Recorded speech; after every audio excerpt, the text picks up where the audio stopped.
మన రక్షకుడైన ప్రభు అయిన యేసుక్రీస్తు యొక్క పునరుత్థాన దినమందు దేవునికి ఆత్మ సంబంధమైన బలు అర్పించడానికి చేరవచ్చిన మీ అందరికీ వందనములు శుభములు తెలియజేస్తున్నాను. ఈ దినాన్ని మనం అందరం చూడగలిగాం. క్షేమంగా దేవుడు మనల్ని ఉంచాడు, ఆరోగ్యంగా దేవుడు మనల్ని ఉంచాడు. ఇలా మనం దేవుని సన్నిధానానికి చేరి దేవుడికి కృతజ్ఞతాస్తుతులు తెలియచే వారమే ఉన్నాం. సో అంటే సంవత్సరానికి 5 సంవత్సరాలకు ఒకసారి జరిగే ఎలక్షన్లో మనం ఓటు అయిపోతే ప్రభుత్వం దృష్టిలో ఏమున్నట్టు? చచ్చిపోయినట్టు. అలాగే ఆదివారం మనం కనబడకపోతే దేవుని సన్నిధిలో ఏదో అయినట్టు అనమాట. సో కానీ దేవుడు మనకేం కాకుండా ఆయన మనల్ని ఇక్కడ చేర్చాడు. ఆయన సన్నిధిలో కనబడేటువంటి గొప్ప భాగ్యాన్ని దేవుడు మనకు దయచేశాడు. కాబట్టి ఆనందంగా సంతోషంగా మనం ఇలా చేరి రావటం అనేది దేవుని యొక్క గొప్ప కృప. సో ఆ కృపలో మనం వర్ధిల్లుతూ ఉన్నాం. ఆ కృపను మనం ప్రతిరోజు పొందుతూనే ఉన్నాం. అందుకే ఎంత గొప్ప కృప. పౌలు గారు పత్రికలో తన పత్రికలన్నింటిలో రాస్తూ సంఘానికి ఏమన్నా యేసుక్రీస్తు కృప మీ అందరికీ తోడైగా. కాబట్టి మనకి ఆ కృప, యేసుక్రీస్తు కృప, దేవుని ప్రేమ, పరిశుద్ధాత్మ సహవాసం ఇది మనకి ఎప్పుడూ అవసరం, ఎల్లప్పుడూ అవసరం. మనము ప్రకటన గ్రంథం 22వ అధ్యాయంలో ఉన్నాం. దేవుని చిత్తం అయితే ఈరోజు పూర్తయ్యే అవకాశం ఉంది. పోయినసారి ఎన్ని పాయింట్లు ఆలోచించాలి గుర్తుందా? ఏం ఆలోచించామని?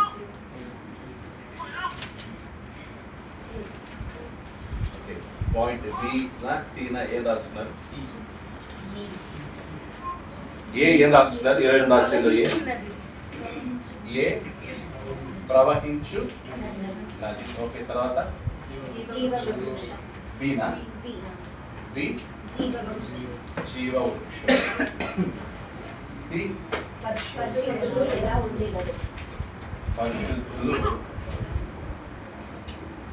ఎలా తర్వాత ఈ మాటలు నమ్మకమును సత్యమునై సత్యనా. ఈ మాటలు నమ్మకమును సత్యమునై ఉన్నవి. తర్వాత యోహాను దూతకు సాగిలపడుట సాగిలపడగా దూత ఖండించును. తర్వాత అంతేనా? హెచ్చరిక.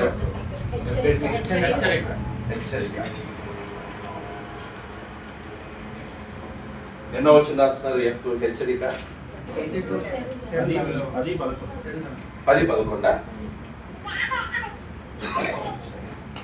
22 10-11 తర్వాత యేసుక్రీస్తు త్వరగా వచ్చుచున్నాడు. ఎఫ్ జీనా యేసుక్రీస్తు త్వరగా వచ్చుచున్నాడు.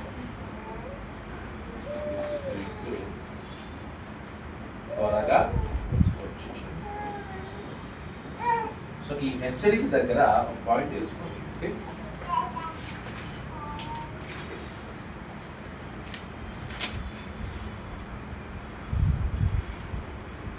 ఏంటంటే హెచ్చరికతో పాటు త్వరలో ఈ సంగతులు సంభవించును. త్వరలో ఈ సంగతులు సంభవించును. యేసుక్రీస్తు త్వరగా వచ్చుచున్నాడు. ఎన్నో వచ్చిన ఎక్కడి నుంచి? 12 నుండి 13 రాస్తున్నాను కదా. ఇప్పుడు హెచ్ చెప్పాలి అంతే కదా? హెచ్. ఓకే, సో జీ వరకు రాస్తున్నారు, హెచ్ చెప్పాలి. 12-13. ఓకే, కరెక్ట్గా.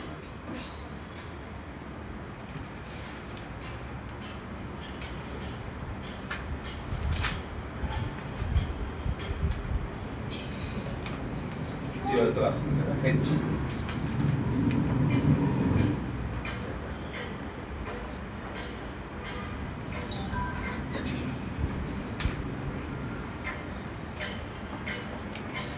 హెచ్ హెచ్ ఏంటంటే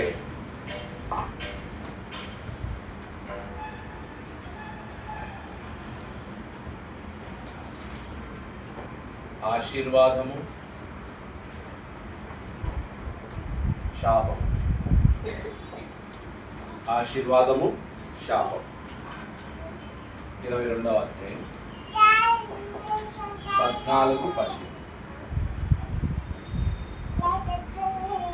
ఆశీర్వాదము, శాపం. A blessing and a curse. A blessing and a curse. Blessing and a curse. చదువు.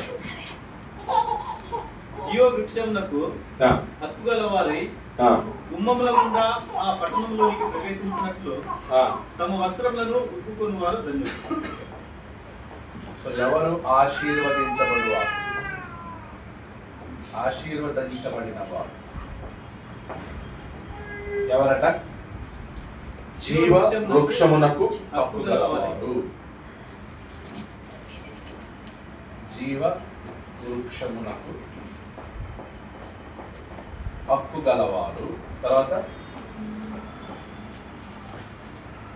గుమ్మముల గుండా ఆ పట్టణంలోనికి ప్రవేశించినట్లు తమ వస్త్రములను ఉతుకుకొని వారు ధన్యులు. ఓకే.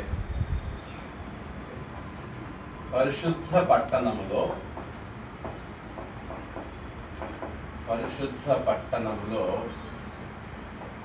ప్రవేశించుటకు తమ వస్త్రములను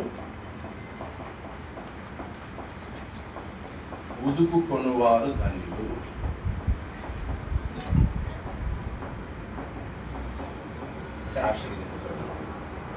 ఎందుకు వస్త్రములను ఉదుకుకోవాలి?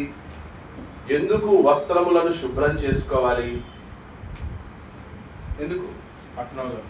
పరిశుద్ధ పట్టణంలో ప్రవేశించడానికి.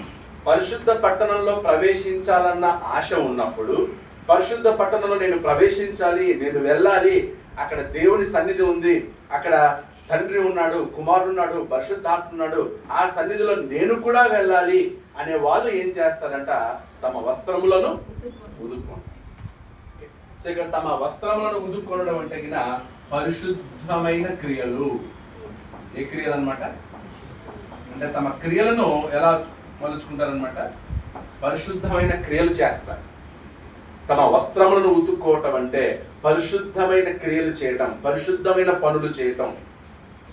అపవిత్రమైన పనులు కాకుండా పవిత్రమైన పనులే చేయటం, పరిశుద్ధమైన కార్యాలే చేయాలి. సో పరిశుద్ధమైన కార్యాలు చేసే వాళ్ళు ఎక్కడ ప్రవేశిస్తారు?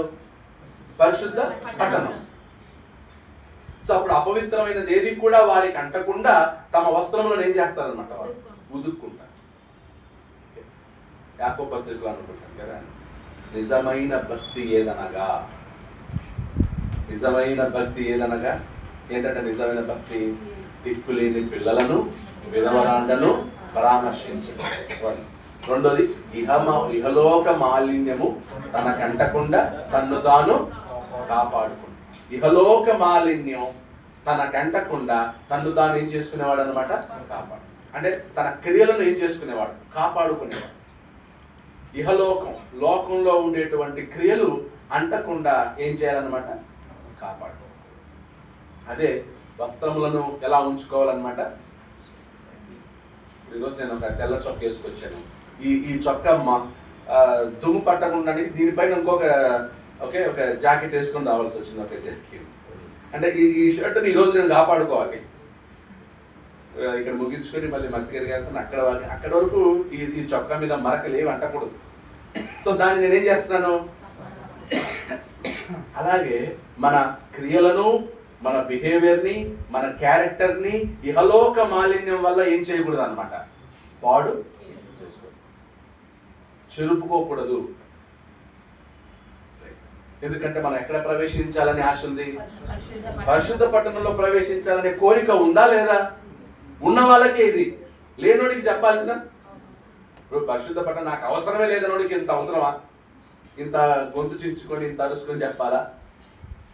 పరిశుద్ధ పట్టణంలో ప్రవేశించాలన్న ఆశ, కోరిక, వాంఛ, తపన నీకు ఉన్నట్లయితే నీ వస్త్రములను నువ్వేం చేసుకోవాలి?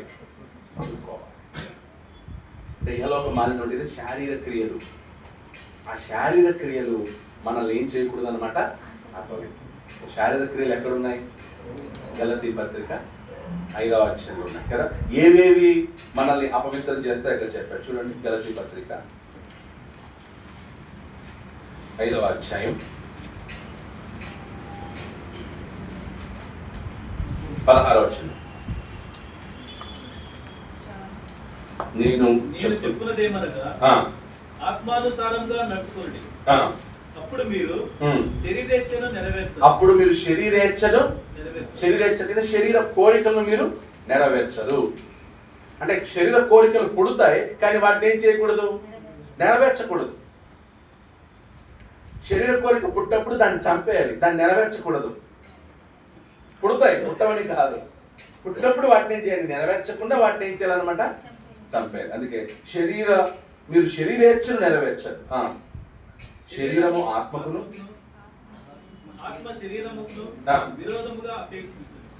రెండు ఒకదాన్ని అపేక్షిస్తాయా? విరుద్ధంగా అపేక్షిస్తాయంట. శరీరం అపేక్షించేది ఆత్మ అపేక్షించదు, ఆత్మ అపేక్షించేది. ఇప్పుడు శరీర కోరికలు ఉన్నోడికి ఆత్మ కోరికలు కూడా ఉంటాయా? ఉంటాయా? ఉండవా? కొన్నిసార్లు మనం ఏమంటాం? మేము బ్యాలెన్స్ చేస్తామండి. ఏంటి బ్యాలెన్స్? శరీరేచ్ఛను ఆ తర్వాత ఆత్మేచ్ఛలను బ్యాలెన్స్ చేసే వాళ్ళు ఉన్నారు. అది బ్యాలెన్స్ అవుతా?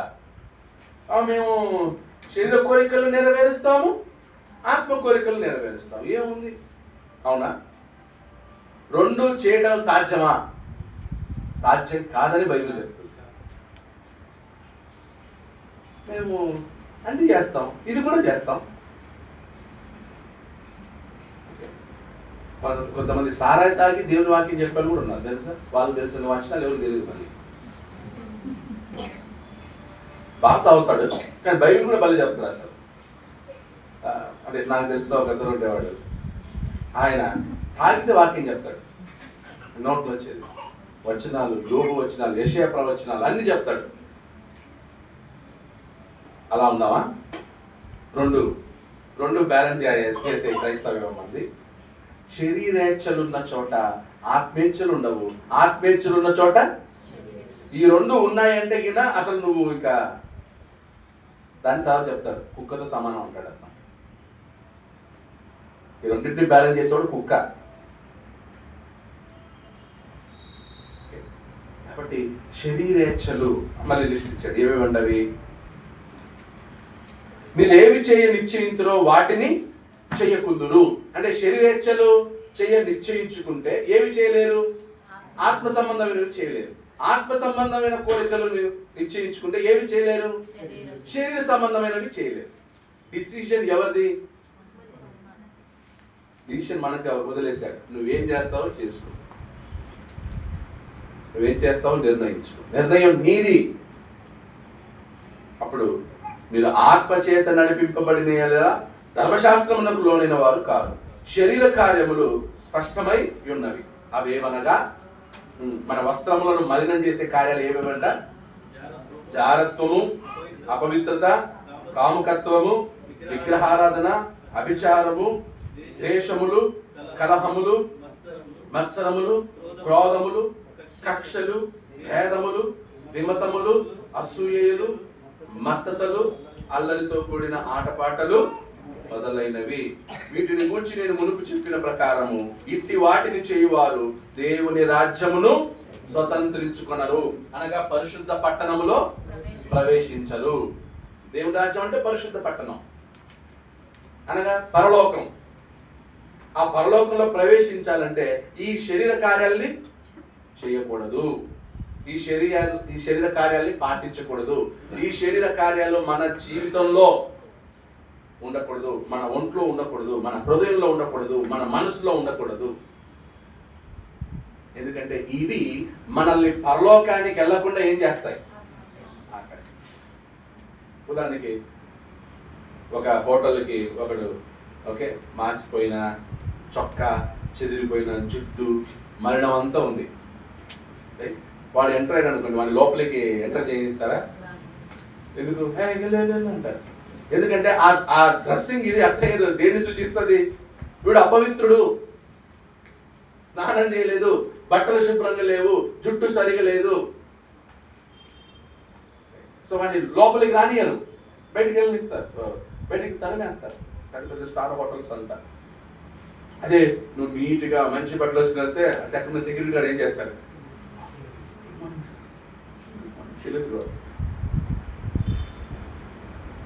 పరలోక రాజ్యంలో ప్రవేశించాలంటే, పరిశుద్ధ పట్టణంలో ప్రవేశించాలంటే నీ వస్త్రములు మురికితో నిండిన, మన వస్త్రాల్ని మురికితో నిండిపోయిన, శరీర కార్యాలతో నిండిపోయినటువంటి మన ప్రవర్తనని, మన జీవితాన్ని ఏం చేయాలంట?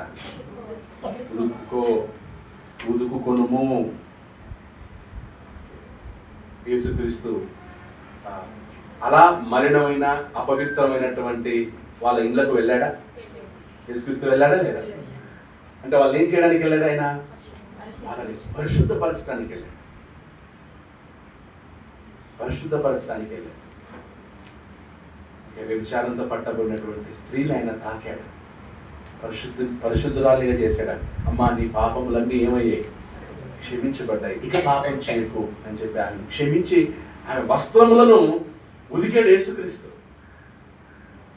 ఒకసారి మన వస్త్రాలు యేసుక్రీస్తు ఉతికాడు, ఇప్పుడు ఎవరు ఉతుక్కోవాలి? మనమే ఉతుక్కోవాలి. మనం మురికి అంటకుండా మనల్ని మనం ఏం చేసుకోవాలి? అందుకు ప్రకటన గ్రంథంలో ఏమన్నాడు?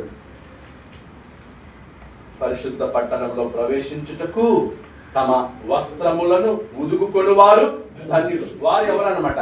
ఆశీర్వదింపబడిన వారు, వారు ధన్యులు. కాబట్టి అసూయను ఏం చేయాలి? ఉతికేయాలి. కక్షను ఏం చేయాలి? ఉతికేయాలి. ఇప్పుడు కక్ష ఎన్ని రోజులు ఉండొచ్చు? ఒక మనిషి నీకు నచ్చలేదు, ఎన్ని రోజులు పెట్టుకున్నావు? మీరు చెప్పండి. నాకు జాస్పర్ నచ్చలే, ఎన్ని రోజులు నేను జాస్పర్ మీద కక్ష పెట్టుకోవాలి? చెప్పండి.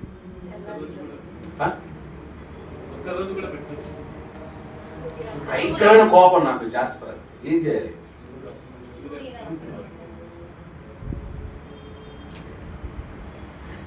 కొన్నిసార్లు ఏంటంటే కదా అసూయతో వచ్చిన కక్ష అంత ఈజీగా, ఎందుకంటే నేను అతని ఎదుగుదలని నేను ఓర్వలేకపోతున్నాను, అది చాలా కష్టం, అది పోదు అంత ఈజీగా, అన్లెస్ నువ్వు అతని సమానంగా చూసినప్పుడు మాత్రమే. నువ్వు సమానంగా చూడగలిగాను. ఫర్ ఎగ్జాంపుల్ నాతో సమానంగా రేపు అశోక్ ట్రైనింగ్ అయ్యాడు, సో రేపు నాకన్నా వాక్యం బాగా చెప్పాడు అనుకోండి, ఇప్పుడు నేను అసూయ పడితే ఏమవుతుంది? నిన్నగాక మొన్న వచ్చినాడు, నేను ఇలా చెప్తున్నాడు, అందరూ వెళ్ళి అశోక్ని అప్రిషియేట్ చేస్తారు, నన్ను అప్రిషియేట్ చేయట్లేదు అనుకోండి, ఏం చేయాలి? అది మనకి చాలా కష్టం కదా. మన ఇండియాలో స్వార్థులకు పెద్ద జబ్బు అంటే ఆ రోజు కోసం నేను ఎదురు చూస్తున్నాను. ఎందుకంటే వచ్చి మన సంఘంలో ఉన్నటువంటి వాళ్ళ ట్రైనింగ్ ప్రజలు మీరు ప్రశాంతత కంటే బాగా వాక్యం చెప్తున్నారు అనుకోండి, అంతకన్నా ఆనందం మరొకటి. ఎందుకంటే ఎవరైతే గురువు నేర్పుతాడో ఆ నేర్పినటువంటి స్టూడెంట్ పైకి ఎదిగాడు అనుకోండి, ఆనందమే కదా. ఇప్పుడు 10th క్లాస్ టీచర్ అందరూ పాస్ అవ్వాలని కోరుకుంటాడా? టీచర్ ఫెయిల్ అవ్వాలనుకుంటాడు. పాస్ అయిన తర్వాత రేపు వాడు ఏదో డిగ్రీ అయిపోయి ఇంజనీర్ అవుతాడు. ఇంజనీర్ అయ్యి తనకి విద్య నేర్పిన వారి కంటే ఎక్కువ సంపాదిస్తాడు కదా. ఇప్పటికీ మీకు విద్య నేర్పిన వాళ్ళ జీతాలు ఇంకా 30,000 20,000 ఉంటాయి. కానీ ఆ టీచర్ దగ్గర నేర్చుకున్నాడు ఎంత సంపాదిస్తుంటాడు? లక్షలు సంపాదిస్తా ఉంటాడు. అందుకే చెప్తారు, సంపాదన లేని ఉద్యోగం ఏదంటే టీచర్ ఉద్యోగం. ఎప్పుడు ఏ కాలంలో వాళ్ళు ఎలా ఉంటారు?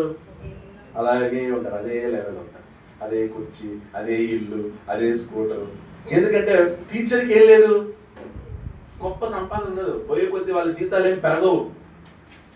మరి అప్పుడు ఆ టీచర్స్ అందరూ ఎంతమంది స్టూడెంట్స్ని కూలుకోవాలి? నా దగ్గర నేర్చుకున్నాడు లక్షలు సంపాదిస్తాడా అని ఏమన్నా అడుగుతాడా వాడిని? నువ్వు నా దగ్గర ఈ లక్షలు సంపాదించడానికి కారణం ఎవరు?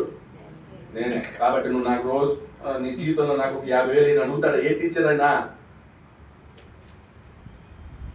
మనకు ఆ టీచర్ కానప్పుడు ఎంత రెస్పెక్ట్ వస్తుంది కదా, ఈ టీచర్ లేకపోతే నా లైఫ్ లేదు. ఏ టీచర్ అసూయపడడు, పడకూడదు. సో కాబట్టి అంటే వయసులో పెద్దవాడు తనకంటే చిన్నవాడిని చూసి అసూయ పడకూడదు, ఆశీర్వదించాలి తప్ప అసూయ పడకూడదు. అసూయ పడకూడదు. మనకంటే చిన్న వయసులో చిన్నలు అనుకోండి, వాళ్ళని నన్ను చూసి అసూయ పడకూడదు. మనకంటే పెద్దవాళ్ళని చూసి కూడా అసూయ పడకూడదు. ఎందుకంటే ఓకే నేను ఆ వయసుకు వచ్చాక నేను అది చేస్తానేమో, కక్ష పెట్టుకోవాలి. ఎన్నున్నాయి.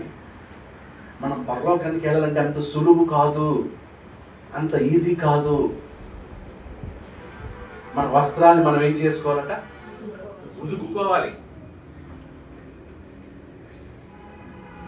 నెక్స్ట్ 15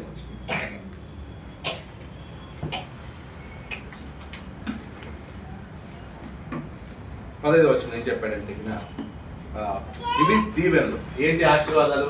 జీవ వృక్షమునకు హక్కు గలవారు ధన్యులు, పరిశుద్ధ పట్టణంలో ప్రవేశించుటకు తమ వస్త్రం ఉతుకున్న వారు ధన్యులు.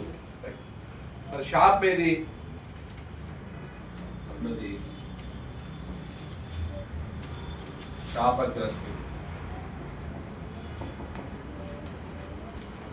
శాపగ్రస్తులు ఎవరంట? కుక్కలును మాంత్రికులను. ఏమన్నట్టు? ఎవరంట? కుక్కలును, తర్వాత మాంత్రికులు, వ్యభిచారులు,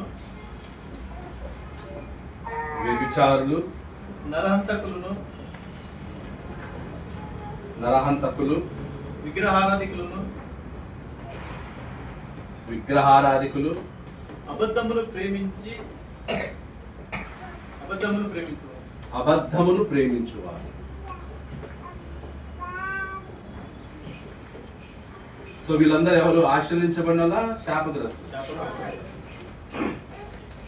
అబద్ధమును ప్రేమించి జరిగించువాడు. అబద్ధమును ప్రేమించువారు, అబద్ధమును జరిగించువారు. సో వీళ్ళు పరిశుద్ధ పట్టణం లోపల ఉంటారా, పరిశుద్ధ పట్టణం వెలుపల ఉంటారా? జరిగించు ప్రతివాడును వెలుపట నుందురు. వెలుపట, అవుట్ సైడ్. పరిశుద్ధ పట్టణము వెలుపల ఉందురు.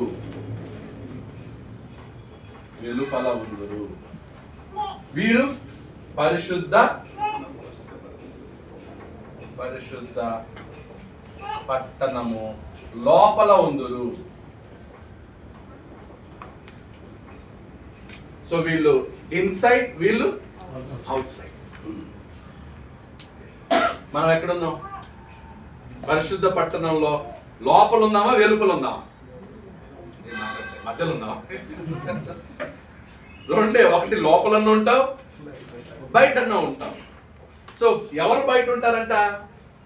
కుక్కలు అన్నాడు. నిజంగా కుక్కలు అవి కుక్కలాంటి స్వభావం కలిగి. బైబిల్ గ్రంథంలో ఎక్కువ శాతం కుక్కల్ని నెగిటివ్ గా చూపించారు. సో కుక్కల గురించి కొన్ని వచనాలు చూద్దాం. మత్తయి సువార్త 7వ అధ్యాయం 6వ వచనం చూడండి. మత్తయి సువార్త 7వ అధ్యాయం 6వ వచనం. పరిశుద్ధమైనది కుక్కలకు పెట్టకుడి. పరిశుద్ధమైనది కుక్కలకు పెట్టకుడి. ఎందుకు? పరిశుద్ధమైనది కుక్కలకు పెట్టద్దు. ఎందుకు? కుక్క స్వభావం ఏంటి? తింటది, అది మళ్ళీ ఏం చేస్తుంది అన్నమాట, కక్కేస్తుంది. ఇంకా ఏదైనా తింటది అది. కుక్క పంది అని అక్కడ నెక్స్ట్, అందుకే పందిని కూడా చెప్పాడు అన్నమాట. పరిశుద్ధమైంది కుక్కలకు పెట్టొద్దు అన్నాడు. తర్వాత మీ ముత్యములను ఆ పందుల ఎదుట వేయకుడి. ఆ ముత్యాలని పందుల దగ్గర వేస్తే ఏమవుతుంది? అవి ఎత్తుకొని దండ కూర్చుని వేసుకుంటారా? ఏం చేస్తుంది అది? దానికి తెలియదు, ముత్యం ఏదో తెలియదు. దానికి ప్రతిదీ ఏంటంటే బురదే. దాని దృష్టిలో ప్రతిదీ బురదే. అలాగే కుక్క చెత్తంతా ఏం పెడితే తింటది కాబట్టి అది అపవిత్రమైంది. అపవిత్రమైన జంతువుల్లో కుక్క కూడా ఒకటి, పంది ఇంకోటి. తర్వాత క్రూర మృగాల్లో కుక్క కూడా ఒకటి. అడవి కుక్కలు ఉన్నాయి కదా, అలాగే వీధి కుక్కలు కూడా ఈ మధ్య పిల్లల్ని అటాక్ చేయడం, కొరకడం. సో కాబట్టి బైబిల్లో కుక్కల్ని నెగిటివ్ గా చూపించడం కూడా జరిగింది. ఫిలిప్పీ పత్రిక 3:2. ఫిలిప్పీ పత్రిక 3వ అధ్యాయం 2వ వచనం.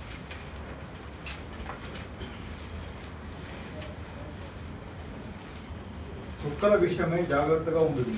కుక్కల విషయమై జాగ్రత్తగా ఉంది. సో కాబట్టి అక్కడ కుక్కలు అన్నారంటే ఎవరు? కుక్క లాంటి స్వభావం ఉన్న వాళ్ళ విషయం జాగ్రత్తగా ఉండండి అని. అలాగే కుక్కలు వచ్చేసి ఈ అపవిత్రతకు సూచకం. కుక్కలు అపవిత్రతకు సూచకం అన్నమాట. Symbol of impurity. Symbol of impurity. అలాగే కొన్ని చోట్ల యెజబేలు చనిపోయినప్పుడు యెజబేలు రక్తాన్ని కుక్కలు నాటాడు. అలాగే యాకోబు పత్రికలో కుక్క తన వాంతిని గతికినట్లు అని కొంతమందికి పోల్చాడు. అంటే ఎప్పుడు మారినటువంటి వాళ్ళు ఎవరంటే చెడును రిపీటెడ్లీ చేసే వాళ్ళని ఎవరికి పోల్చాడు అనమాట? చెడును రిపీటెడ్ గా, అంటే మారు మనసు పొంది ఎవరైనా చెడును 1 time 2 time చేసి మారు మనసు పొంది దాంట్లో చేంజ్ చేస్తారు అనమాట. రైట్. బట్ రిపీటెడ్ గా చేసేవాడు ఎవరన్నమాట?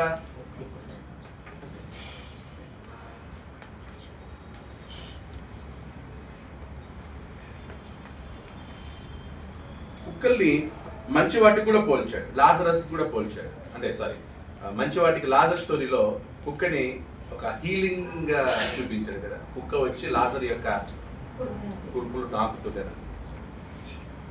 అంటే కుక్క నాకటం కొన్నిసార్లు హీలింగ్ యాక్షన్. సో పాజిటివ్గా కూడా చూపించింది బైబిల్, ఓన్లీ నెగిటివే చూపించలేదు. అలాగే కనానీయులు కూడా మత్తయి సువార్త 15వ అధ్యాయం చూడండి. అక్కడ ఒక కనాను స్త్రీ ఏమనింది? మత్తయి సువార్త 15వ అధ్యాయం. అదే యేసుక్రీస్తు ఒక చోట ఏమన్నాడు? పవిత్రమైనది కుక్కలకు పెట్టొద్దన్నాడు. ఇక్కడ ఒక స్త్రీ తనను తాను కుక్కతో పోల్చుకుంటుంది. చూడండి ఒకసారి 15వ అధ్యాయం 25. అంటే అక్కడ ఒక స్త్రీ, కనాను స్త్రీ ఒకటి వచ్చి 22లో, అయినను ఆమె వచ్చి ఆయనకు మొక్కి, ప్రభువా నాకు సహాయం చేయమని అడిగిన. అందుకు ఆయన పిల్లల రొట్టె తీసుకొని కుక్క పిల్లలకు వేయట యుక్తం కాదని చెప్పగా. సో ఆమె ఏమన్నాడు యేసుక్రీస్తు ఇక్కడ? ఇశ్రాయేలీయులేమో నా పిల్లలు, మీరెవరు? కుక్క పిల్లలు అన్నాడు. ఆమె నిజమే ప్రభువా, కుక్క పిల్లలు కూడా తమ యజమానుల బల్ల మీద నుండి పడు మొక్కలు తినును కదా అని చెప్పాను. అందుకు యేసు, అమ్మా నీ విశ్వాసము గొప్పది, నీవు కోరినట్టే నీకు అవునుగాక అని ఆమెతో చెప్పాను. సో అక్కడ యేసుక్రీస్తు కొంచెం సెటరిటికల్ గా, అమ్మా నేను వచ్చింది నా పిల్లల కోసం, కుక్క పిల్లల కోసం రాలేదన్నాడు.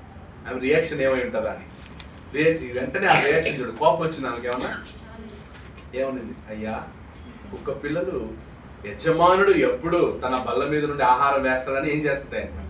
ఎదురు చూస్తూ ఉంటాయి కదా. సో నేను అలాగే అన్నప్పుడు, అంటే యజమానుడు పెట్టేంత వరకు ఆ కుక్క ఎదురు చూస్తూ ఉంటది కదా, నేను అలాగే. సో కుక్కలు కూడా చూడండి, మనం వేసేంత వరకు అది ఏం చేస్తుంది? అలా ఎలా ఎదురు చూస్తూ ఉంటుంది, వెయిట్ చేస్తూ ఉంటుంది. సైన్ ఇస్తూ ఉంటుంది అంటారు, ఇక ఏదో సిగ్నల్ ఇస్తూ ఉంటుంది, పెట్టు నాకని. అంతే తప్ప ఏం జంప్ చేసి కింద లాక్కుంటారా? మనం పెట్టేంత వరకు అదేం చేస్తుంది, వెయిట్ చేస్తుంది. అలా నేనంతే. సో పాజిటివ్ కోణం. సో కుక్కని పాజిటివ్గా చూపించబడింది, నెగిటివ్గా చూపించబడింది. సో ఓవరాల్గా ఏంటంటే సో ఇక్కడ కుక్కని ఇక్కడ నెగిటివ్గా చూపించాడు ప్రకటనలో. ఏంటి? కుక్కలు పరిశుద్ధ పట్టణం బయట ఉంది. అంటే అప్పుడు ఎవరైతే చెడును రిపీటెడ్గా చేస్తూనే ఉంటారో, మారు మనసు పొందకుండా ఉంటారో, అపవిత్రమైన దాన్ని తింటారో, అన్నిటినీ, ఇప్పుడు కుక్క కూడా ఏంటంటే అన్నిటినీ తింటారు. అది పెంట కూడా తింటారు, పెంటలో పొరలాడుతుంది కూడా. సో కాబట్టి అలాంటి స్వభావం ఎవరికైతే ఉంటుందో వారు ఎక్కడ ఉంటారు అన్నమాట? అన్నీ ఓకే, ఏమైంది, అన్ని తీసుకుందాం, అన్నిటికి పోదాం, అన్ని చోట్లకి వెళ్దాం, ఏముంది, గుడికి వెళ్దాం, కొండ ఎక్కుదాం, వెళ్దాం, గుండు కొట్టాలో కొడతాను, అన్ని చేస్తాను, బార్కి వెళ్ళాలా వెళ్తాను, పబ్కి వెళ్తాను, అన్నిటికి వెళ్తాను, చర్చికి పోతాను, ఏముంది. మనిషి నాకు ఏం చేయాలి? అన్ని ప్లేస్లకు పోవాలి. సో వాక్య దృష్టిలో వాడు ఎవరు? కుక్క. అన్నిటిని తీసుకునేవాడు కుక్క. పవిత్రమైనవి ఉన్నాయి, కాబట్టి క్రైస్తవుడు పవిత్రమైన వాటినే తీసుకోవాలి, పవిత్రమైన వాటిని అలవాటు చేసుకోవాలి, పవిత్రమైన వాటిని చూడాలి, పవిత్రమైన వాటితోనే సహవాసం చేయాలి. ఎందుకంటే దుష్ట సాంగత్యము మంచి నడవడిని. అదేం ఆలోచించుకుని నువ్వు అన్నిటితో మిక్స్ అయ్యావంటే ఇక నీకు కుక్కకి ఏం సంబంధం? ఇప్పుడు ఇంట్లో కుక్కని అన్నిటిని తినిస్తారా? ఎవరికైనా కుక్క ఉందా? కుక్కను పెంచుకుంటారా ఎవరైనా? మీరు మీ ఇంట్లో పెరిగే కుక్క అన్నిటిని తింటే ఒప్పుకుంటారా? దానికి ఎక్కడి నుంచి తీసుకొస్తారు ఫుడ్? కుక్కకి ఫుడ్ ఎక్కడి నుంచి తీసుకొస్తారు? పెట్ షాప్ అంటే దానికి మళ్ళీ ఒక పెద్ద షాప్ ఉంటుంది, దానికి సపరేట్ ఫుడ్, పెట్ కేర్ హాస్పిటల్ వేరే దానికి. ఎందుకంటే లోపల ఉన్న కుక్క, ఇంట్లో లోపల ఉన్న కుక్కకి ఉన్నంత కేరింగ్ బయట వీధిలో ఉన్న కుక్కకు ఉంటుందా? సో ఇక్కడ చెప్తున్న కుక్క ఏదనమాట? బయట ఉండే కుక్క. లోపల ఉండే కుక్కలు వేరు, అవి ఓకే విశ్వాసంతో ఉంటాయి, కేరింగ్ లో ఉంటాయి. సో వీధిలో ఉండే కుక్కలు ఏమైనా తింటాయి, ఎందుకంటే అవి బయట ఉంటాయి. వాటికి దెబ్బలు తగిలినా, గాయం తగిలినా ఎవరు పట్టించుకోరు. నెక్స్ట్ ఇంకెవరు వెళ్తారంట? మాంత్రికులు.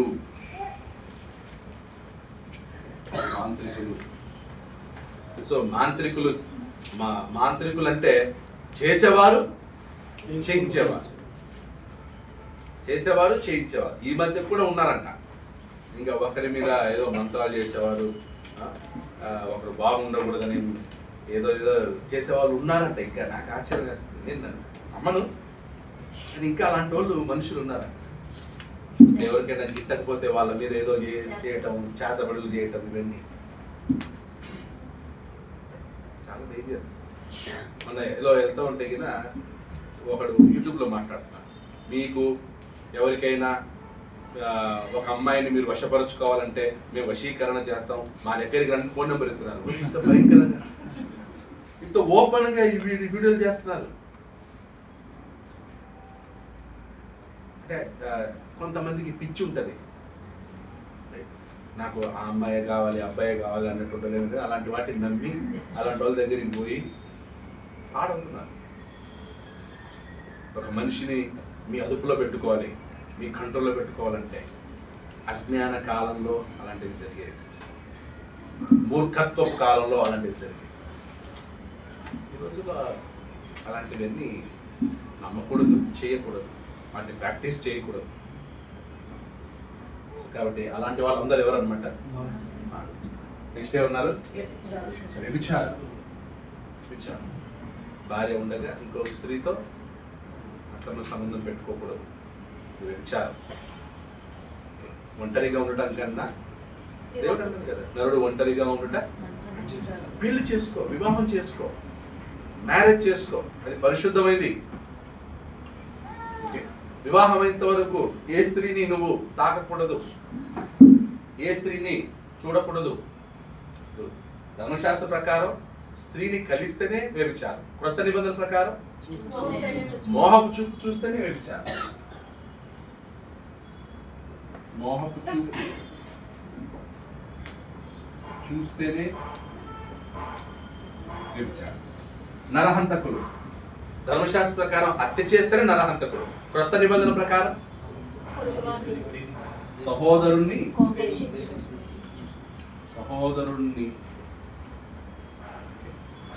ప్రేమించకపోతే ప్రేమ లేనివాడు నరహంతకుడు. సహోదరుని ప్రేమించకపోతేనే నువ్వు ఎవరివి? నరహంతకుడవి. ఒక సహోదరుని చూసి వ్యర్థుడా అన్నా, ద్రోహి అన్నా, ఓకే, మనతో శత్రుత్వం పెట్టుకున్నా, వాడిని ప్రేమించకపోయినా వాడు ఇంకా ఎక్కడున్నాడంట? మరణంలోనే నిలిచి ఉన్నాడు, ఇంకెక్కడికి రాలేదు, జీవంలోనికి. సో మరణంలో నిలిచిన వాడు ఎవరు? నరహంతకుడు. అట్టి వాడిలో నిత్య జీవము ఉండదు అన్నాడు. 1 యోహాను 3:14. కాబట్టి నరహంతకులు ఎవరు? సహోదరుని. సో ఇవన్నీ కూడా పాత నిబంధన ప్రకారం తీసుకోకూడదు. ఏ నిబంధన ప్రకారం? క్రొత్త నిబంధన ప్రకారం. కాబట్టి సహోదరుని ద్వేషించేవాడు, సహోదరులను ప్రేమింపలేని వాడు, ఓకే, ఎక్కడుంటాడు? బయట ఉంటాడు, లోపలికి వెళ్ళడు, లోపల ప్రవేశించాడు. విగ్రహారాధికులు అంటే ఎవరు? దేవుని కంటే సుఖానుభవమును ఎక్కువగా ప్రేమించారు. దేవుని కంటే సుఖానుభవమును ఎక్కువగా, అంటే దాని అర్థం మనం చదవకూడదని కాదు, చదవాలి, దేవుని కంటే ఎక్కువ కాదు. దేవునికి ఎప్పుడు మొదటి స్థానమే. చదువైనా, సంపాదనైనా, భార్య బిడ్డలైనా, ఎవరైనా సరే మనకు సెకండ్. మొదటి స్థానం ఎవరన్నమాట? ఆ దేవునికి భయపడ్డం, ఆ దేవుని ఆజ్ఞలు పాటించడం, ఆ దేవుడు చెప్పినట్టు చేయటం, నడుచుకోవటం. దేవుని కంటే సుఖానుభవములు ఎక్కువగా ప్రేమించేవాడు విగ్రహారాధన. ధనాపేక్ష కూడా విగ్రహారాధనతో సమానం. ధనాపేక్ష కూడా ఏంటన్నమాట? విగ్రహారాధన. ధనాపేక్ష విగ్రహారాధన అది శాపం. అది మనకి నెమ్మదినివ్వదు. మన కుటుంబం ఎప్పుడు కలిసి మెలిసి ఉండాలంటే ధనాపేక్ష ఉండకూడదు, డబ్బు పిచ్చి ఉండకూడదు. ఆ డబ్బు కోసం ఏవేవో చేయకూడదు. పిసినితనం ఉండకూడదు. పిసినితనం చాలా డేంజర్. ధనాపేక్ష వస్తే పిసినితనంలో అయిపోతాం. ఎందుకంటే ఇక దేన్ని ఖర్చు పెట్టడానికి మనకేం రాదనమాట? మనసు రాదు. ఈవెన్ దేవునికి ఇవ్వడానికి కూడా మనసు రాదు. సువార్త పనికి కూడా మనకి ఇవ్వడానికి మనసు రాదు. సంఘ కార్యాలు జరుపుకోవడానికి కూడా మనసు రాదనమాట. ఒకలాంటి స్టబన్ అయిపోతాం. ఇప్పటికీ మనం కొన్నిసార్లు అంటే అన్ని మన ఖర్చులన్నీ వాడైపోయిన తర్వాత కానుకలు ఇస్తున్నాం. అన్ని అయిపోయిన తర్వాత మిగిలిన ఇస్తున్నాం దేవునికి. మనం ఇచ్చేది కూడా దేవునికి ఇవ్వాల్సింది ఇచ్చేసామనుకోండి, చాలా రిలీఫ్. సో కాబట్టి మన సంపాదనలో దేవునికి ఇవ్వాల్సింది ఇవ్వాలి. పాత నిబంధనలో ఏమి ఇచ్చేవారు? దశమ భాగాలు ఇచ్చేవారు. ఇవ్వడంలో ఫెయిల్ అయినప్పుడు దేవుడు అంటాడు, మీరు నా యొక్క దొంగిలితిరి అన్నారు. దొంగిలితిరి. దశమ భాగం ఇవ్వడం వల్ల ఏమైనా లాస్ ఉందా? లాస్ ఏం లేదు. కానీ అక్కడ దేవుని మీద మనకి ఎంత ప్రేమ. ఇశ్రాయేలీయులు ఇచ్చేవారు దశమ భాగం. అది ఏం తెలియజేస్తుంటే దేవునికి నీకున్నటువంటి ప్రేమ. ఫస్ట్ ఇస్తావా, లాస్ట్ ఇస్తావా? అందుకైనా మొదట ఫస్ట్ ప్రథమది ఆయనది అనమాట. మొదటిది అక్కడ చూసారు ధర్మశాస్త్రంలో, మొదటిది నాది. మొదటి పంట ఎవరిది? మొదటి గొర్రె ఎవరిది? దేవుడు. అన్ని మొదటిదే. సో కాబట్టి ధనాపేక్ష చాలా డేంజర్. అందుకే దేవునికి ఇవ్వాల్సింది ఇచ్చేశారు. ఆ విషయంలో ఎప్పుడు కూడా వెనకడుగు వేరు. దేవునికి ఇవ్వడంలో పిసినితనంగా ఇవ్వద్దు. అందుకే పిసినితనముగా కాక బలవంతముగా కాక ఎలా ఇవ్వమన్నారు? ఎక్కువగా ధారాళముగా ఇవ్వాలి. విసుక్కుంటూ ఇవ్వకూడదు, సంతోషంగా ఇవ్వాలి, ఉత్సాహంతో ఇవ్వాలి. ఉత్సాహంగా ఇచ్చేవారిని దేవుడు ప్రేమించు. సో కాబట్టి దేవునికి ఇవ్వడంలో దానికి ఇప్పుడు నా జీతం 20,000 అనుకోండి, దీనికి 10% ఎంత? 2,000. ఇప్పుడు నేను దీనికి యాడ్ చేయాలి. యాడ్ చేస్తూ ఒకవేళ 1000 యాడ్ చేశాను అనుకోండి, అప్పుడు ఎంత అవుతుంది? 3,000. సో ఈ 3,000 నేను ఎవరికి? దేవునికి ఇస్తాను. ఇంకా మిగతా రిమైనింగ్ 17,000 నాది. ఈ 17,000 నేను అడ్జస్ట్ అవ్వాలి. నేను ఎలా అడ్జస్ట్ అవుతాను? నా తిప్పలు నేను పడాలి అంతే. నా తిప్పలు ఒకరోజు నా ఫుడ్ని కంట్రోల్ చేసుకోవచ్చు, లేదా కొనడం మానేయచ్చు. ఓకే, 2 పూటలుంటే 1 పూట పస్తుంటాను, లేదా కొంచెం ఏముంది బస్సు నడుచుకుంటూ వెళ్తాను.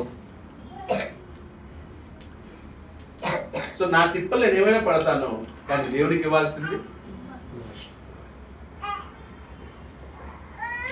సో అలా ప్రతి ఒక్కరి ఇస్తున్నారో చెక్ చేసుకో. అలా చేయకపోతే నువ్వు ఏ లిస్టులోకి వస్తావు? విగ్రహారాధిక లెక్కలోకి వస్తావు. ఎందుకంటే నువ్వు దేవునికి మొదటి ఇవ్వకుండా ఏదో మిగిలింది ఇస్తున్నావు అంటే ఈ లెక్కలోకి వస్తావు. ఎప్పుడైతే మొదట దేవునికి ఇస్తామో మనం విగ్రహారాధిక నుంచి బయటపడ్డాం. నెక్స్ట్, అబద్ధమును ప్రేమించువారు ఎవరు? అబద్ధాన్ని ప్రేమించే వాళ్ళు ఎవరు? సాతాను కుమారు. అబద్ధాన్ని ప్రేమించే వాళ్ళు ఎవరు? సాతాను కుమారు. అబద్ధాన్ని జరిగించేవాళ్ళు సాతాను దూతలు. అబద్ధాన్ని ఎవరు ప్రేమిస్తారు? దేవుని బిడ్డలు ప్రేమిస్తారు అబద్ధాన్ని. ఒక లిస్ట్ ఇచ్చారు కదా ప్రకటన గ్రంథంలో ఇంతకు ముందు, ఎక్కడ? 21:8 ఎవరు కూడా నరకాగ్నికి వెళ్తారంట? విరిగివారు, అవిశ్వాసులు, అసఖ్యులు, నరహంతకులు, వ్యభిచారులు, మాంత్రికులు, విగ్రహారాధకులు, అబద్ధికులందరూ అగ్ని గంధకములతో మండు గుండములో పాలు. అబద్ధికులు ఉన్నారా? సో అబద్ధాన్ని ప్రేమించేవాడు అబద్ధికుడు, అబద్ధాన్ని జరిగించేవాడు అబద్ధికుడు. వాడు ఎక్కడ ఉన్నాడు అనమాట? పరిశుద్ధ పట్టణంలో ఉన్నాడు. పరిశుద్ధ పట్టణం యొక్క వెలుపల ఉంటాడు. చివరికి వీళ్ళందరూ ఎక్కడికి వెళ్ళేవారు? అగ్నిగుండానికి వెళ్ళేవారు. కాబట్టి అబద్ధాన్ని ఏం చేయకూడదు? అబద్ధాన్ని వినటానికి కూడా ఇష్టపడకూడదు. కొంతమందికి అబద్ధం వినటం అంటే చాలా చాలా ఇష్టం. అబద్ధం వినడం చాలా ఇష్టం, బాగుంటది కూడా. అబద్ధం కూడా చాలా బాగుంటది. కొంతమందికి సత్యం వినడానికి కష్టం. అందుకే దురద చెవులు గలవారు, ఈ దురద చెవులు గల వారికి సత్యం ఎప్పుడు ఎలా ఉంటది అనమాట? సత్యం చెప్తా ఉంటే, నిజం చెప్తాం, వాస్తవం చెప్తున్నప్పుడు అక్కడి నుంచి నిదానంగా లేచి వెళ్ళిపోతారు. ఎందుకంటే వాళ్ళకి ఏమవుతుంది అనమాట అది. లేకపోతే ఆ సత్యం చెప్పినప్పుడు ఏమవుతుంది అనమాట? ఇలా నిద్రపోతారు. సత్యం చెప్పేవారు నిద్రపోతారు, నచ్చదు. అది అబద్ధం చెప్తే ఏం చేస్తారు వెంటనే. కాబట్టి అబద్ధమును ప్రేమించువారు, అబద్ధాన్ని జరిగించేవారు వాళ్ళు సాతానుకు దూతలు, సాతాను కుమారులు. కాబట్టి వాళ్ళు ఎక్కడ ఉంటారు? వాళ్ళ బాస్ ఎవరప్పుడు? వాళ్ళ బాస్ సాతాను, వాళ్ళ యజమానుడు సాతాను, వాళ్ళ ఎవరు? తండ్రి. అబద్ధమునకు జనకుడు ఎవరు? కాబట్టి క్రైస్తవులు అబద్ధాన్ని ఏం చేయకూడదు? ప్రేమించకూడదు. అబద్ధానికి సపోర్ట్ చేయకూడదు. ఇప్పుడు ఫర్ ఎగ్జాంపుల్ తమ్ముడు ఉన్నాడు, కానీ అన్న అబద్ధ బోధలో ఉన్నాడు. మా అన్న ఎక్కడుంటే నేను అక్కడ ఉంటానంటే, నా చెల్లి ఎక్కడుంటే నేను అక్కడ ఉంటానంటే, అది అన్నా చెల్లెల వరకు ఏం కావాలో ఉంటుంది, అది ఆ సంబంధం ఉంటుంది. కానీ అబద్ధము సత్యమునికి వచ్చేసరికి మనం ఎప్పుడు కూడా అబద్ధాన్ని ఏం చేయకూడదు. కొన్నిసార్లు మన ఊరలందరూ ఒక సైడ్ వచ్చేయండి రా, ఆడ అబద్ధం ఉందనుకోండి, వాడు మన ఊరు ఏమన్నా తీసుకెళ్తారా?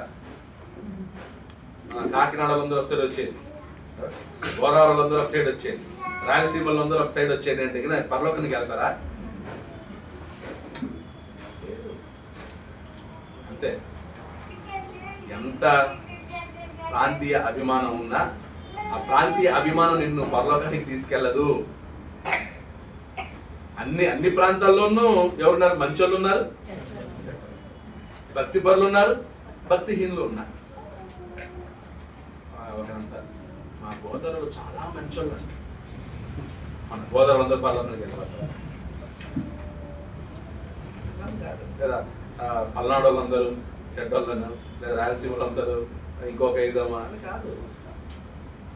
అన్ని గ్రూపుల వారు సంఘంలో ఉండాలి, అన్ని గ్రూపుల వారు వాక్యంలో ఉండాలి. సత్యాన్ని, అబద్ధాన్ని ద్వేషించాలి. అబద్ధమును ప్రేమించకూడదు. నువ్వు అబద్ధాన్ని ప్రేమించి ఎంత చేపల కూర ఎంత చక్కగా వండి పెట్టినా అబద్ధం అబద్ధమే. చేపల కూర బాగా వండి పెడితే అబద్ధం సత్యం అయిపోద్దా?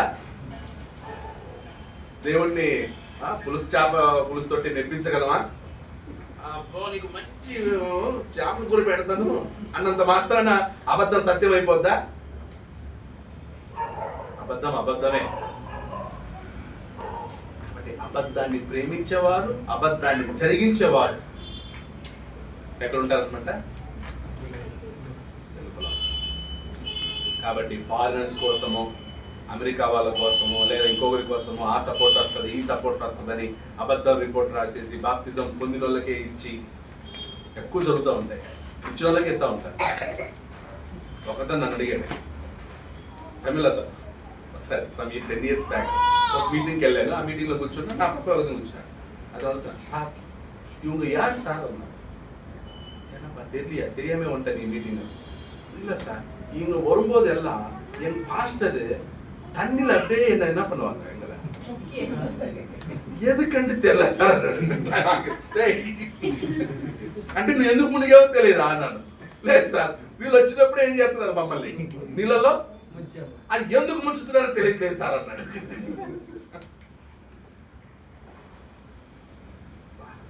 బాధాకరం. ఆ టైం నాకు ఏడుపు వచ్చింది. అంటే దేవుణ్ణి ఇంత మోసం చేస్తాను, ఇంత మోసమా? అది బాప్తిజం దగ్గర మోసమా? అందరు ఎక్కడ నిలబడతారు? అబద్ధాన్ని ప్రేమించిన, అబద్ధాన్ని జరిగించిన, అబద్ధాన్ని చెప్పిన నిలబడతారు. మనం అనుకుంటాం అబద్ధం చాలా చిన్న పాపంలోనే చాలా చిన్న పాపం ఏదని అడిగాడట. ఒకడేమో అబద్ధం సార్ అన్న, ఇంకోడేమో వ్యభిచారం అన్నాడు. ఎక్కడ పోయింది? ఎవరు చెప్పారు మీకు? పాపంలో చిన్నది సకల దుర్నీతియు, తెలియదా? సకల దుర్నీతియు పాపమే. దాంట్లో ఏం లేదు, చిన్నది పెద్దదని లేదు. సకల దుర్నీతియు పాపమే. నీతి కాని ప్రతిదీ. కాబట్టి మనం పరలోక పట్టణంలో ప్రవేశించాలంటే కొంతమంది చెప్తారు, ఏం పర్లేదు, మన దేవుణ్ణి అలా ఏం చేసినా కూడా దేవానంద క్షమించంటే ఏం చేసేస్తాడు? బుద్ధిపూర్వకముగా చేయు పాపములకు ఈ బలి, విల్ఫుల్ సిన్, తెలిసే పాపం చేసేవాడికి ఏం లేదు, క్షమాపణ ఉండదు. బుద్ధిపూర్వకంగా పాపం చేసినట్లయితే క్షమాపణ ఉండదు. నేను చెప్పాల్సింది చెప్పాను, మీరెవరో విని అదంతా కాదులే ప్రశాంత్ చెప్పింది వస్తుందంటే నాకు దానికి బుద్ధిపూర్వకంగా పాపం చేస్తే క్షమాపణ లేదు. అది నువ్వైనా సరే, నేనైనా సరే. నేను కూడా బయటే ఉంటాను, నేను కూడా బయటే ఉంటాను. కాబట్టి బుద్ధిపూర్వకంగా ఏం చేయకూడదు, పాపం. అందుకే వీళ్ళందరూ కూడా మరి వీళ్ళు తెలియకూడదు చేసి తప్పులా, వీళ్ళు తెలిసి పాపం చేసేవాళ్ళు ఈ లిస్టులో ఉన్న వాళ్ళందరూ. నెక్స్ట్ 16 వచ్చి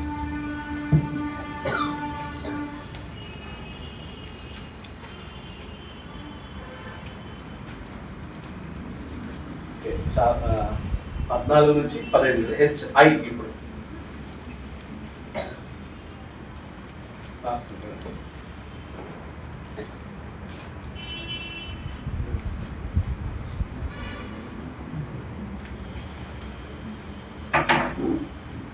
I 16 వచ్చిన చదవండి.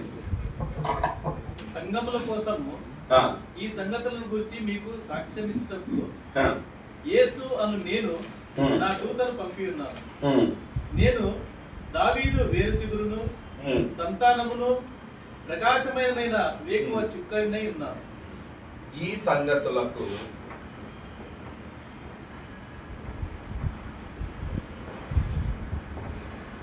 యేసు సాక్ష్యమై ఉన్నాడు. వీటన్నిటికీ సాక్ష్యం ఎవరంటే అంటే విట్నెస్ యేసుక్రీస్తు ఇస్తే ఎలా ఉంటది? గ్యారంటీనా లేకపోతే ఏమైనా డౌట్ పడవచ్చా? గ్యారంటీ. ఆయనే విట్నెస్, ఆయనే సాక్ష్యం ఇస్తున్నాడు. ఇంకా దాన్ని మనం ఏం చేయొచ్చు అనమాట? 100% నమ్మచ్చు. ఓకే. కుక్కలు పరిశుద్ధ పట్టణం బయట ఉంటాయని ఎవరు సాక్ష్యం చెప్తున్నాడు? యేసుక్రీస్తు. ఓకే. దీవి ఆశీర్వదింపబడిన వారు తమ వస్త్రములు ఉతుక్కున్న వారు పరలోకంలో ఉంటారని ఎవరు సాక్ష్యం ఇస్తున్నాడు? అబద్ధం చెప్పేవాళ్ళు, పిరికి వాళ్ళు, మాంత్రికులు, ధనాపేక్షలు, వీళ్ళందరూ ఎక్కడ ఉంటారంట? దానికి సాక్ష్యం ఎవరు? సాతాను అగ్నిగుండంలో పడవేయబడతాడు. దానికి సాక్ష్యం ఎవరు? హతసాక్షులందరూ కూడా క్రీస్తుతో పాటు రాజ్యము చేస్తారు. దానికి సాక్ష్యం ఎవరు? అన్నిటికీ, ఈ సంగతులన్నిటికీ సాక్ష్యం ఎవరు అన్నమాట? యేసు. ఈ సంగతులకు యేసు ఏమైనాడు? సాక్ష్యం అయినాడు. 10-16 మళ్ళీ ఒకసారి చదవండి. 10-16 22 ఒకసారి 2వ అధ్యాయం 16 మళ్ళీ ఒకసారి చదవండి. సంఘముల కోసము ఆ, ఈ సంగతులను గురించి మీకు సాక్ష్యం ఇచ్చుటకు ఆ, యేసు అను నేను ఉమ్. నా దూతను పంపి ఉన్నాను. యేసు అను- ఆ. నేను దావీదు వేరు చిగురును. సో ఆయన ఎవరంట? దావీదు యేసు ఎవరట? దావీదు వేరు చిగురు వేరు చిగురు. తర్వాత సంతానమును దావీదు వేరు చిగురు, అలాగే దావీదు సంతానము, ఆ, ప్రకాశమయమైన వేకువ చుక్కయునే ఉన్నాను. ప్రకాశమానమైన వేకువ దావీదు వేరు చిగురు మరియు సంతానము,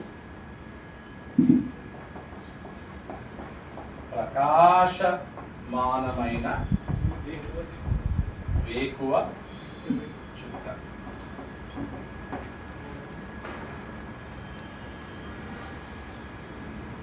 ఒకసారి యెషయా 11:1 ఆ చిగురు గురించి ప్రవచనం. యెషయా 11:1 ఉంటుంది. చదవండి. యెషయా 11:1.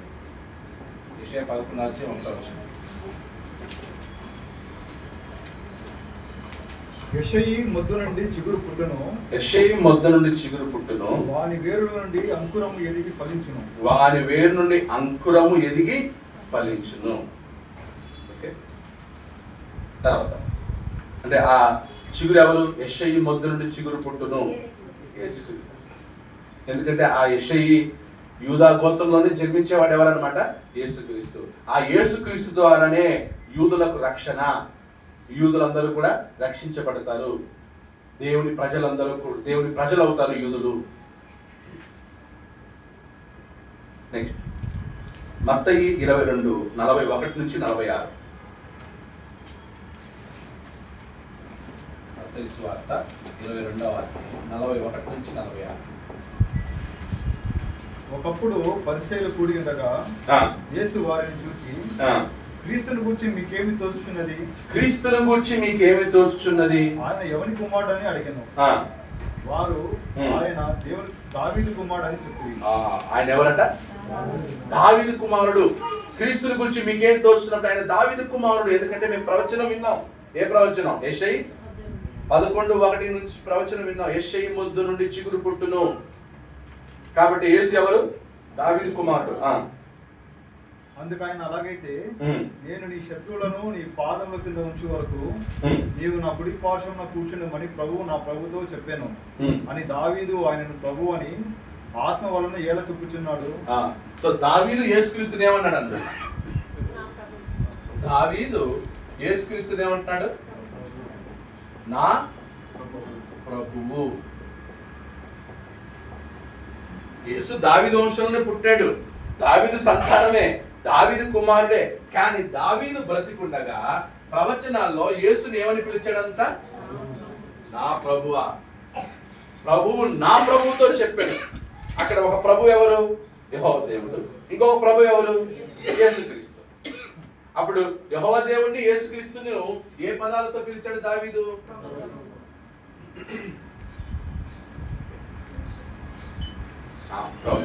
నా ప్రభుతో సెలవించాడు. దావీదు కుమారుడు అయినప్పటికీ దావీదుకి ప్రభు ఎవరు? యేసుక్రీస్తు.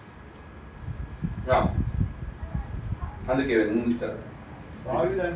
దావీదు ఆయనను ప్రభు అని చెప్పిన కదా, ఆయన ఏలాగూ అతనికి కుమారుడు వారిని అడగగా ఎవడను మారు మాట చెప్పలేకపోయాను. ఓకే, ఎవరు ఇంకొక మాట ఏం అక్సెప్ట్ చేయాలి? అప్పుడు యేసుక్రీస్తు దేవుడి కుమారుడు. కానీ ఆయన మనుషులు రక్షించడానికి దావీదు వంశంలో రావాల్సి వచ్చింది, యూదా గోత్రంలో జన్మించాల్సి వచ్చింది. అంతే తప్ప ఆయన యొక్క స్టాండర్డ్ తగ్గిపోదు. ఇప్పుడు ఆయన శరీరాన్ని ఎందుకు ధరించుకోవాలి? మనుషుల్ని రక్షించాలి. అన్నిటికీ ఏంటంటే మనమే కారణం. యేసుక్రీస్తు శిలువ మ్రాను మీద బలి అవ్వాల్సిన అవసరం ఉందా? యాక్చువల్లీ ఆయనకు అవసరం లేదు. ఎవరికి అవసరం? మనకు అవసరం. ఆయన ప్రవక్తగా ఎందుకు రావాల్సి వచ్చింది? ఆయన కోసం కాదు. ఎవరి కోసం? మన కోసం. ఆయన ప్రధాన యాజకుడే. ఎవరి కోసం? మన కోసం. ఆయన కోసం కాదు.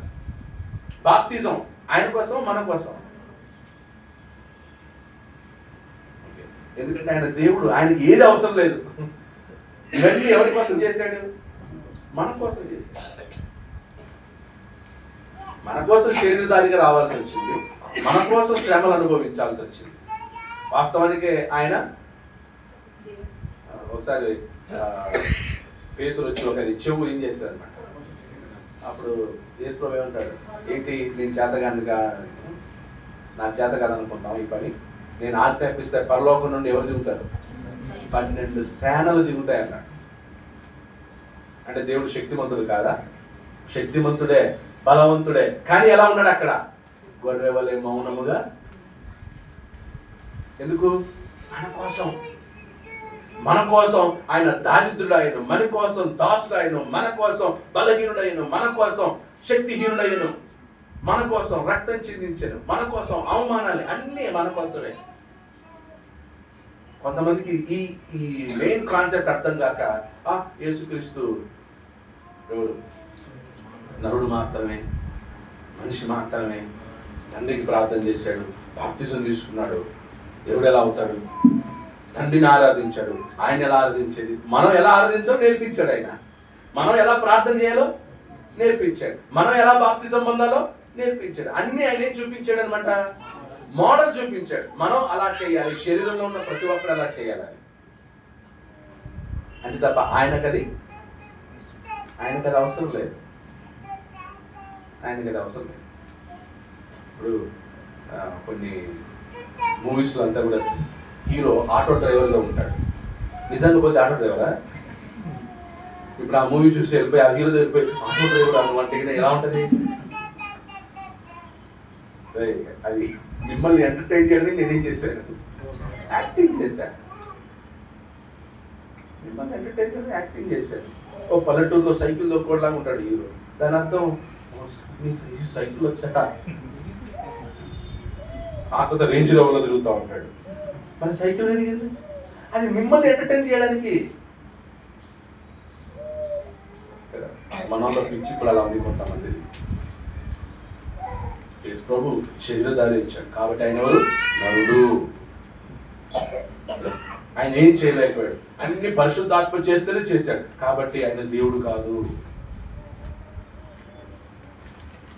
ఫులిష్ లా ఉంది కదా.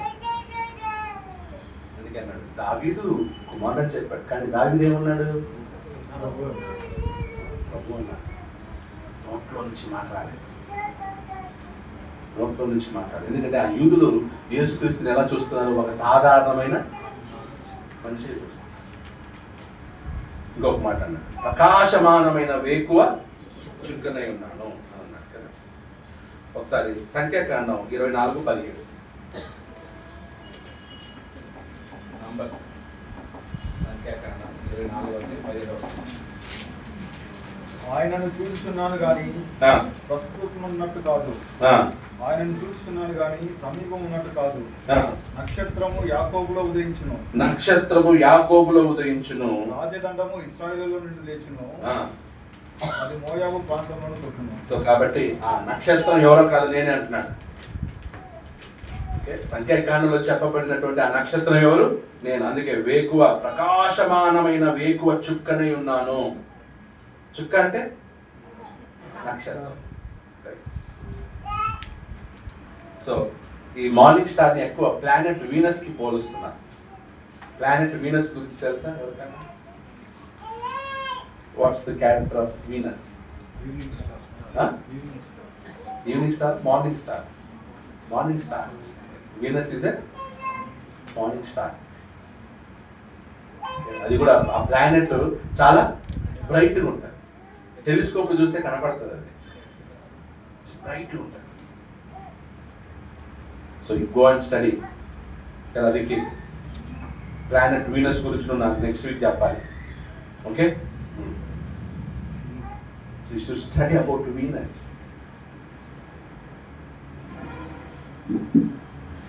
ప్రకటన 2:28.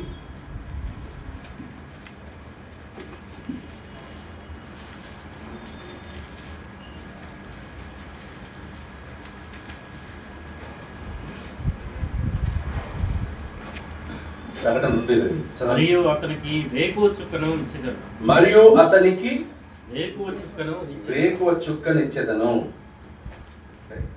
సంఘములతో ఆలోచించుకుంటుండే వేకువ చుక్కనిస్తాను అంటే యేసుక్రీస్తు వేకువ చుక్కే.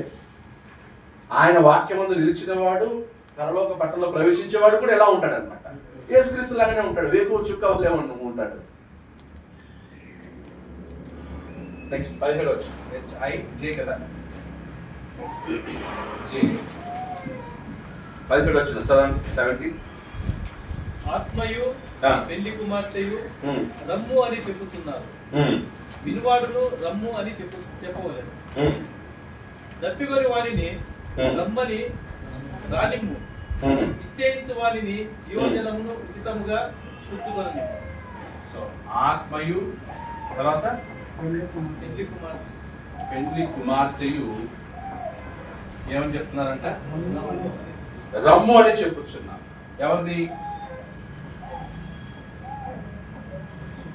ఎవరిని పిలుస్తున్నారు? యేసుక్రీస్తుని. ఇప్పుడు పెళ్లి కుమార్తె ఎవరిని పిలుస్తుంది? వినువాడును రమ్ము అని చెప్పవాలి. దప్పికొన్న వారిని రానిమ్ము, ఇచ్చేయించు వారిని జీవజలము ఉచితముగా పుచ్చుకొని. అంటే యేసుక్రీస్తులో ఏముంది? జీవజలం ఉంది. అంటే ఇన్విటేషన్. పరిశుద్ధాత్మ, సంఘము, అందరు ఎవరి కోసం ఎదురు చూస్తున్నారు? ఆ యేసుక్రీస్తు ద్వారా ఏం దొరుకుతుంది? జీవజలం. అప్పుడు దప్పికొనే వాళ్ళందరికీ కూడా ఆయన ఏం తీరుస్తాడు అనమాట? దప్పిక. అందుకే అంటే మనం యేసుక్రీస్తు రాకడ కొరకు ఏం చేయాలి? ప్రార్థించాలి, ఎదురు చూడాలి. ప్రభువా నీ కుమారుని పంపించు, రెండవసారి నీ కుమారుని పంపించు, యేసుక్రీస్తు ప్రభువా త్వరగా రా అని మనం కూడా ఏం చేయాలన్నమాట? ప్రార్థన చేయాలి.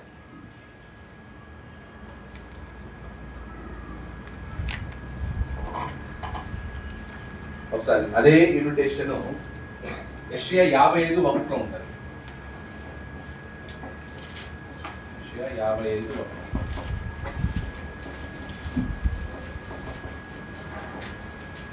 అదే టైప్ ఆఫ్ ఇన్విటేషన్. తప్పికొన్న వారలారా నీళ్ళ యొద్దకు రండి, రూకలు లేని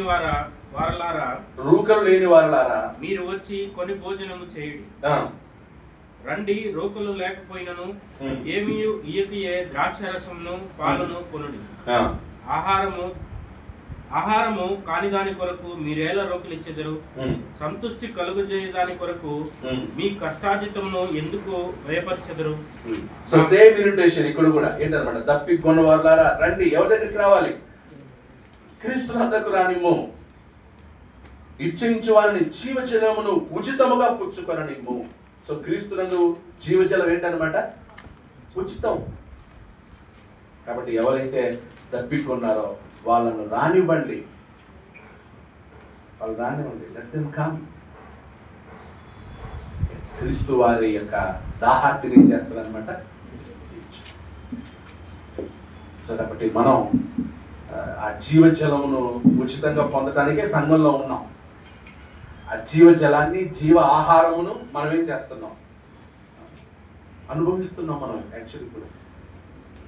ఆ జీవజలము, జీవాహారం ఎవరైనాడు? క్రీస్తు. జీవాహారమును నేనే, జీవజలము నేనే, జీవమిచ్చువాడను నేనే. కాబట్టి ఆ క్రీస్తుని మనం సంఘముగా కూడి ప్రతి ఆదివారం ఏం చేస్తాం? ఆయన్ని జ్ఞాపకం చేసుకుంటాం. ప్రతిఫలం ఇచ్చేవాడు ఎవరు? ఆయనే. ఆయనే ప్రతిఫలం ఇచ్చును. 18 నుంచి 19.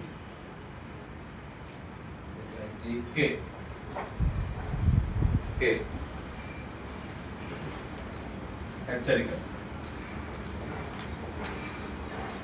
ఏంటి? హెచ్చరిక చదవండి. 18, 19. ఈ గ్రంథమందున్న ప్రవచన వాక్యములను విను ప్రతివానికి నేను సాక్ష్యం ఇచ్చినది ఏమనగా, ఎవడైనాను వీటితో మరి ఏదైనాను కలిపినేడలా ఈ గ్రంథంలో వ్రాయబడిన తెగుళ్ళు దేవుడు వానికి కలుగజేయను. సో ఈ గ్రంథమందున్న వాక్యమునకు ఏది కలపకూడదు,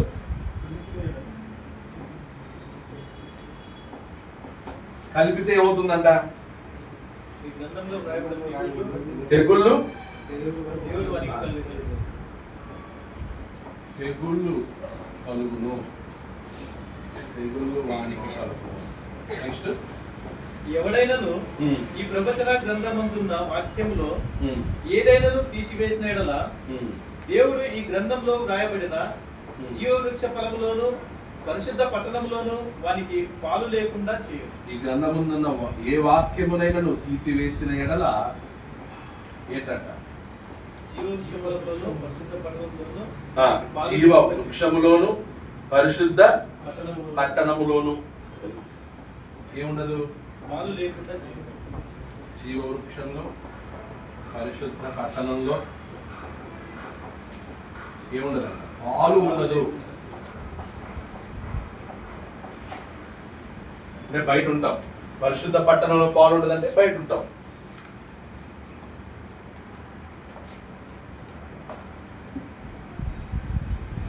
నెక్స్ట్ చివరి మాటలు.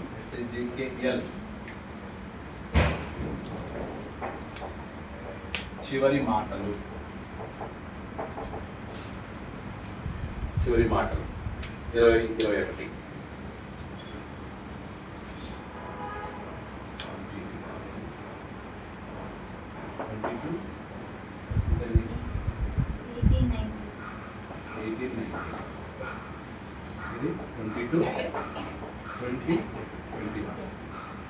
చివరి మాటలు ఏమున్నాయి చూడండి.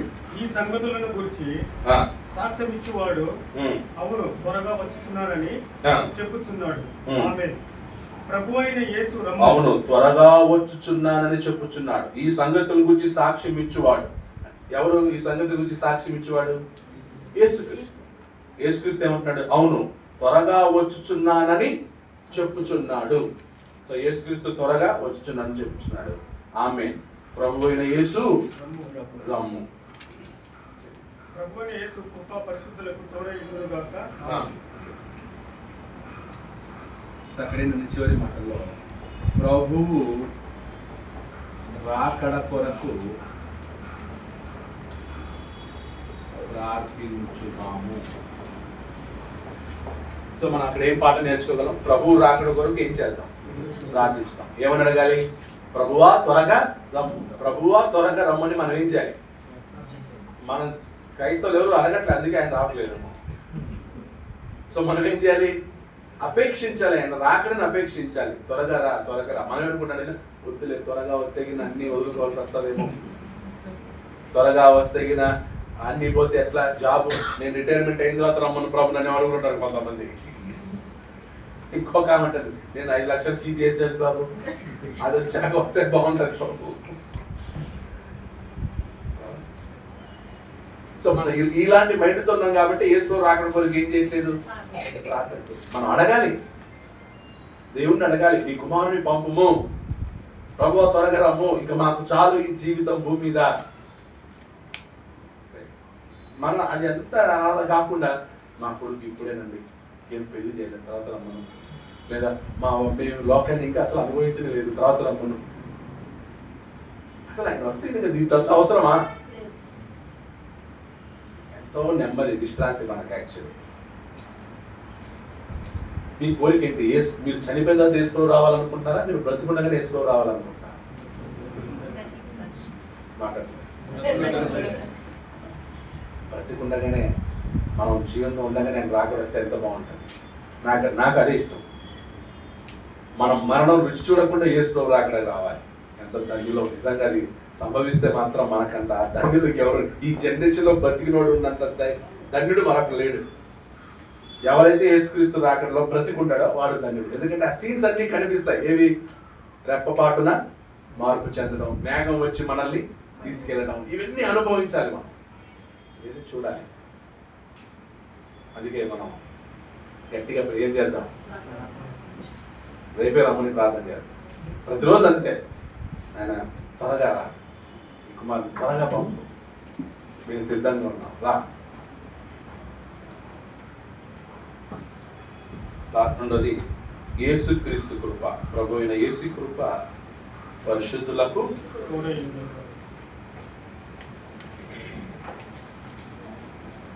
అయిన యేసు కృప పరిశుద్ధులకు